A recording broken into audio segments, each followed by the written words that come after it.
Bonjour tout le monde et bienvenue dans cette nouvelle vidéo, cette deuxième vidéo du mois Mark Waid avec Batman et Robin, année 1, dans cette édition magnifique d'Urban en dos toilé comme ça en cartonné avec du vernis sélectif sur le Batman et Robin année 1. A noter que du coup le cartonnage est différent des autres de luxe, il est plus rugueux. Je sais pas si ça se verra pas trop à la caméra, mais ça se sent, ça se voit quand on le prend. C'est un peu un cartonnage qui se rapproche un peu des noirs et blancs, mais avec du coup un dos toilé comme ça en imitation Urban Limited. Franchement, quand ils ont mis la couverture sur le site d'Urban, j'étais un peu réticent, mais c'est vrai que dès que tout le monde l'a reçu, en fait, tout le monde était en mode putain, mais ils ont vraiment fait les choses bien. Du coup, c'est un tome 1. Alors, le tome 2 n'est pas encore annoncé, mais du coup, donc, Mark Waid et Chris Samnee, le duo, qui nous font une histoire sur Batman et Robin en 6 chapitres. C'est un tome 1, mais du coup, il y aura un tome 2 qui finira la série avec les 6 autres, vu que c'est une maxi-série en 12. Donc forcément, donc les épisodes, on a Batman et Robin Year One 1 à 6. Pour le prix, ça coûte 20 balles. Ça coûte 20 balles. On se croirait chez Delcourt. Ça coûte 20 balles pour un truc giga quali, vraiment. Déjà, si je dois vous influencer, rien que la fabrication du tome vaut que vous mettiez 20 balles dedans pour soutenir Urban dans ce genre d'initiative, parce que le produit, il est giga quali. Il est vraiment bien. En plus, les pages à l'intérieur sont vraiment bien. Alors, forcément, le dessin de Chris Samnee, je découvre, vu que enfin, je découvre pas le style, mais le dessin à proprement parler de Samnee, qui me fait beaucoup penser à du Darwin Cook aussi, parce ils ont sensiblement le même trait. Mais, malheureusement, Darwin Cook nous a malheureusement quitté il y a un moment déjà, il me semble. Mais du coup, ouais, le dessin de Chris Samnee, je découvre. Et franchement, c'est là que je sens vraiment l'expérience des deux dans ce récit-là. Alors, pour parler de l'histoire, forcément, c'est excellent, hein, c'est du Mark Waid. À noter que scénario et ancrage, enfin scénario et dessin ancrage, a priori dans la version VO, les deux sont notés en tant que storyteller, donc en raconteur d'histoire.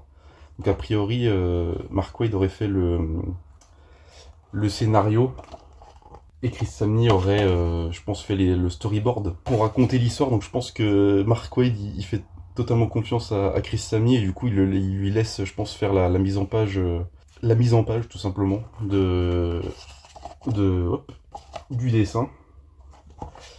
Mais du coup pour l'histoire, en gros, donc forcément, ça se passe dans le passé, donc c'est au moment où Batman a recueilli Dick Grayson depuis 2 semaines. Et en gros, on va avoir un nouveau mafieux en ville, en gros, qui va commencer à faire du raffut.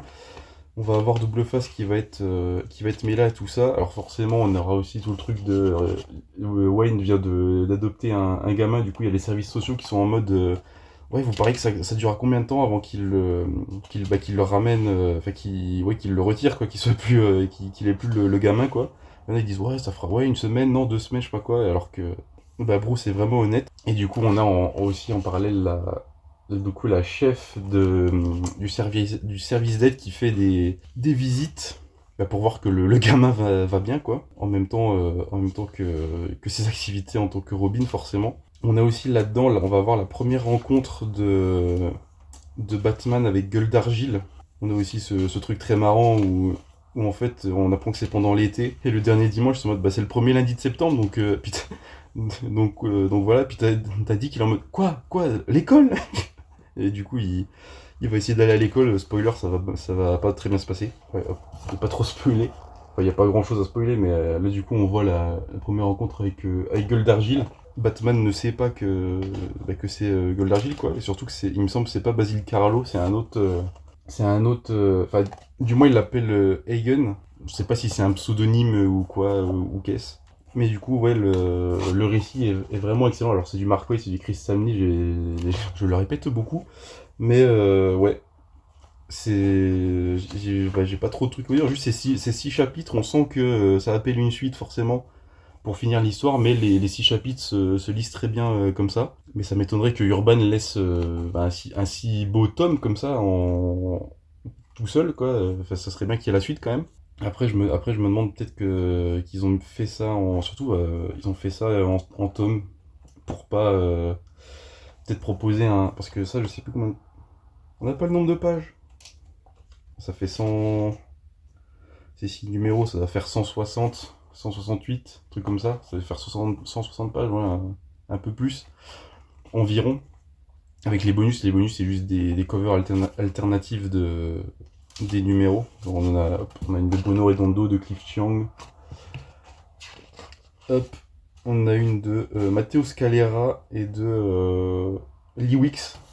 Lee Wicks aussi qui fait des fois penser un peu à du Chris Samney ou autre. Le bouquin, la fabrication est au top, le récit est au top, l'histoire, tout, l'histoire du coup d'un nouveau mafieux qui se ramène en ville et forcément ça fait du raffut vu il essaie de prendre le contrôle de la ville en faisant croire à d'autres gangs de Gotham que c'est une autre famille et pas du coup ce perso-là qui les a attaqués. Spoiler, ce n'est pas le Joker, il n'y a pas le Joker dans ce premier tome. Il n'y a que, il y a que de la mafieuserie là-dedans, il n'y a pas de Joker à l'horizon. Ouais, découverte du coup du duo Mark Waid Chris Samney que je retrouverai dans les omnibus d'Ardeville de Mark Waid qui, qui seront du coup dans la review sans peur. Mais faut déjà avant que je passe par Innocenti, ça fait un moment qu'il faut que j'achète l'omnibus, c'est compliqué. Je sais pas trop quoi rajouter à part que ouais, ça c'est fou, c'est complètement c'est complètement dans la vibe de l'été. C'est léger, c'est lumineux. À savoir que toutes les pages sont en contour noir. Donc à part les covers, il y a que du contour noir dans. Hop, comme celle-là, c'est que du contour noir, il n'y a pas de blanc. Je pense que ça va être un truc de Chris Samney. Le mot de la fin, si je dois dire quelque chose, foncez acheter ce tome, allez soutenir Urban dans l'essai de ça, du dos toilé comme ça sur un Deluxe. Parce que oui, c'est dans la collection Deluxe, c'est en grande taille, c'est plus grand qu'un Justice League, justement. Non, c'est la taille d'un. Non, c'est plus grand. C'est plus grand qu'un. Hop. C'est plus grand que les tomes normaux, c'est dans la collection Deluxe.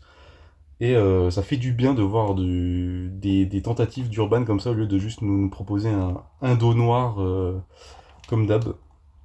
Donc moi franchement je vous invite à soutenir l'initiative, à soutenir vos libraires locaux aussi, c'est important. Mais du coup ouais ça mérite vraiment d'être lu, c'est vraiment très très cool. Et surtout pour montrer à Urban qu'il faut donner la suite quoi. Même si j'ai pas trop de doute que ça sortira. Mais voilà, c'est tout pour moi. Et du coup, on se retrouve dans la prochaine vidéo du mois Mark Waid qui sans doute sera peut-être pas la semaine qui suit cette vidéo-là, vu que je serai en vacances.